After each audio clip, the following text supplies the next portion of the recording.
आहे। बँकेच्या प्रांगणात शिक्षकानं गळफास घेऊन आत्महत्या केली आहे। तर बीड जिल्ह्यातील केज इथं स्वराज्य नगर भागात असलेल्या कृष्णा अर्बन कोऑपरेटिव्ह बँकेच्या प्रांगणात हा सगळा धक्कादायक प्रकार घडला। शिक्षकानं आत्महत्या करण्यापूर्वी फेसबुकवरून एक पोस्ट शेअर केली होती। श्रावणी बाळा, तुझ्या बापूला शक्य झालंस तर माफ कर, मी माफी मागायचं पण लायकीचा नाही, हे त्याचे शब्द कुटुंबाच्या काळजावर घाव घालणारे ठरले। मृत धनंजय नागरगोचे हे विना अनुदानित आश्रमशाळेत शिक्षक होते। आपल्या पोस्टमधून त्यांनी संस्था चालकांच्या नावाचा उल्लेख केलेला आहे आणि स्वतःचं जीवन संपवलंय। 2-4 वर्षामध्ये कुठेतरी असं वाटत होतं की नाही, निश्चित स्वरूपात शासन कुठेतरी जो काही शासन निर्णय 2019 ला झाला होता की 20% अनुदान त्या ठिकाणी शिक्षक व शिक्षक इतर कर्मचाऱ्यांना त्या ठिकाणी देऊ केलेलं होतं, ते त्यांनी द्यायला पाहिजे होतं। परंतु ते अनुदान न मिळाल्यामुळे ही जी काल किंवा आज जो काही प्रकार झालेला आहे तो प्रकार हा त्या अनुषंगानेच त्या ठिकाणी झालेला आहे।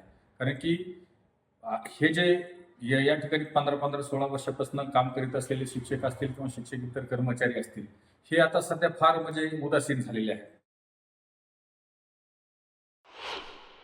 अत्यंत ही खेदजनक बाब आहे। सरकारने जर अशा प्रकारचं टप्पावाढ लवकरात लवकर दिली असती तर अशा प्रकारचं टोकाचं पाऊल आमच्या भावाने उचललेलं नसतं। अत्यंत वाईट अशी अवस्था झालेली आहे। यापुढे सरकारने ह्या गोष्टीचा गांभीर्याने विचार करून सरकार मायबापला माझी विनंती आहे की अशा प्रकारचा अनुदानाचा टप्पा तातडीनं वाढवून द्यावा। चालू अर्थसंकल्पामध्ये त्याची भरीव अशी तरतूद करावी। किमान दुसरे नागरगोजे सर तरी अशा पद्धतीचं पाऊल टोकाचं उचलणार नाहीत। त्याला आत्महत्या करण्यास ज्यांनी प्रवृत्त केलं असे संस्थेचे जे लोक आहेत त्यांच्यावरती कारवाई व्हायला पाहिजे।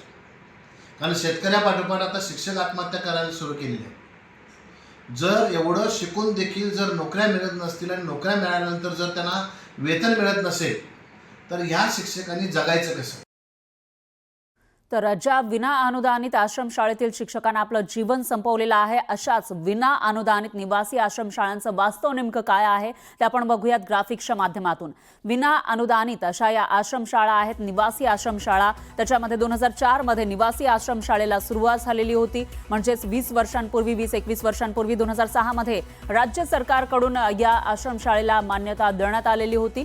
तर 26 जुलै 2010 ला कर्मचाऱ्यांना कायम करण्यास मान्यताही देण्यात आलेली होती आणि 16 मार्च 2015 ला तपासणी करून अ, ब, क, ड अशी वर्गवारीही करण्यात आलेली आहे।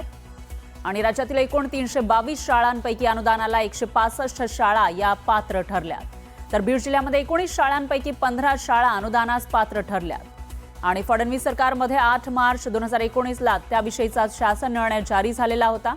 20% अनुदान देण्यास संदर्भातला हा निर्णय झालेला होता। शासन निर्णय निघाला, मात्र प्रत्यक्ष अंमलबजावणी झालेली नाही। तर राज्यातील 165 अनुदानास पात्र ठरलेल्या शाळेला 18 वर्षात 1 रुपया सुद्धा मिळालेला नाही। निवडणूक आचारसंहिते अगोदर अनुदान देतील अशी आशा फोल ठरलेली आहे। तर राज्यामध्ये आश्रमशाळेतील शिक्षक कर्मचाऱ्यांची संख्या तब्बल 7000 इतकी आहे, ज्यांना अनुदान मिळत नाहीये, पगार मिळत नाहीये। आणि अशा परिस्थितीमध्ये हे कर्मचारी शिक्षक शिक्षणाचं काम करतायत। शिक्षणदानाचं बीड जिल्ह्यात 400 शिक्षक कर्मचारी असल्याची माहिती समोर येते त्या बीड जिल्ह्यामध्ये। तर राज्यभरामध्ये ही संख्या 7000 इतकी आहे।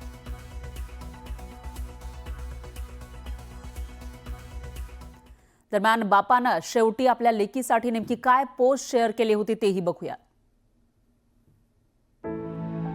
श्रावणी बाळा, तुझ्या बापूला झालंस तर माफ कर, मी माफी मागायच्या पण लायकीचा नाही। बाळा, तुझ्या बाबतीत मी खूप स्वप्न पाहिली होती, पण त्या स्वप्नांना स्वप्नातच ग्रहण लागलं। कधी मी कुणाला 2 रुपयाला फसवलं नाही किंवा कुणाचं कर्ज पण घेतलं नाही। श्रावणी, तुला अजून काही कळत नाही। तुझं वय आहेच किती? 3 वर्ष। तुला काय कळणार? ज्यांना कळायला पाहिजे त्यांना बापू कधी कळला नाही। बाळा, बापूंनी कधीच कुणाचं नुकसान केलं नाही, सर्वांसोबत चांगला वागला। पण या नालायक राक्षस लोकांनी माझा छळ केला। 18 वर्ष झालं काम करतोय, अजून मला पगार नाही। आता पुढे काय करायचं त्यावर विक्रम बाप्पा म्हणाले, तू फाशी घे, म्हणजे तू मोकळा आणि मी पण। दुसरं, तुझ्या जागेवर कर्मचारी भरायला मोकळा। हे ऐकून माझ्या पायाखालची जमीनच सरकली आणि त्यानंतर या लोकांनी मला त्रास देण्यास सुरुवात केली।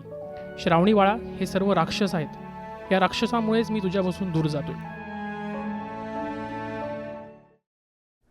तर या शिक्षकानं आपली आपबीती आपल्या मुलीच्या नावे शेअर केलेली होती. त्याच्यामुळे या शिक्षकाची अवस्था नेमकी काय झाली असेल, मानसिक स्थिती कशी असेल याचा अंदाज आपण लावू शकतो.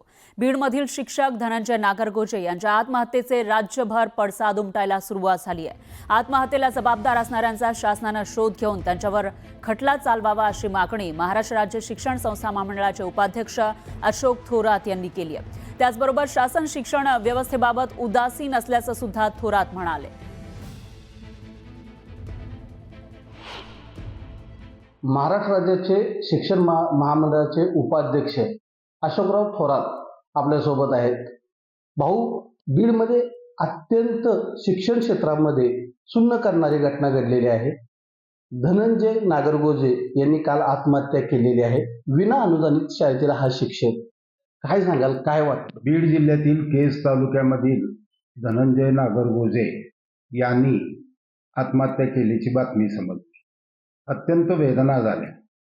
महाराष्ट्रामधील एक शिक्षक, मग तो कुठल्याही शाळेतला असू दे, त्याच्यावर आत्महत्येची वेळ का आली याचं चिंतन शासनापासून शिक्षण व्यवस्थेतल्या प्रत्येकानं याचं चिंतन केलं पाहिजे. मी तर असं म्हणेन की बहुजन समाजातल्या गरीब लोकांना, त्यांच्या विद्यार्थिनींना शिक्षण मिळू नये अशा पद्धतीचा एक अत्यंत कुटील डाव हा शासनाच्या आणि समाज व्यवस्थेमधील तथाकथित जे शिक्षणप्रेमी आहेत हे कधी याच्यावर बोलत नाहीत. या सर्वांचा अलिखित करार होऊन शिक्षण नाकारायचं असा प्रकार हा चालू झालाय. त्यामुळं विनाअनुदानित, स्वयंसाहित, इंग्रजी माध्यमाच्या शाळा या एका बाजूला आणि जिल्हा परिषद शाळा, अनुदानित शाळा जिथं गरिबांची मुलं शिकतात त्या एका बाजूला, असा शाळा आणि शिक्षण व्यवस्थेमध्ये गरिबांच्या शाळा आणि श्रीमंतांच्या शाळा असा काहीतरी फरक होत चाललेला आहे. आणि त्याचा बळी म्हणजे धनंजय नागरगोजे. की धनंजय नागरगोजे यांना आत्महत्या का करावी लागली, त्याला जबाबदार असणारे घटक शासनानं याची सखोल चौकशी करून ते शोधून काढावेत, त्यांचा पर्दाफाश करावा आणि लवकरात लवकर त्यांच्यावरती खटला चालवून त्यांना शिक्षा द्यावी. तेव्हा धनंजय नागरगोजेंच्या आत्म्याला शांतता मिळेल आणि त्यांच्या कन्येला न्याय देण्यासाठी म्हणून शासनानं ताबडतोब विशेष बाब म्हणून त्या कन्येला आणि त्यांच्या कुटुंबियांना आधार द्यावा अशी आमची शिक्षण संस्था महामंडळाच्या वतीनं विनंती आहे. शिक्षण संस्था महामंडळ आणि शिक्षण संस्था संघटितपणे याचा विचार करून निश्चितपणे त्या कुटुंबाला न्याय मिळवून देण्यासाठी खंबीरपणे उभे राहतील एवढी मी आपल्या मार्फत ग्वाही देतो.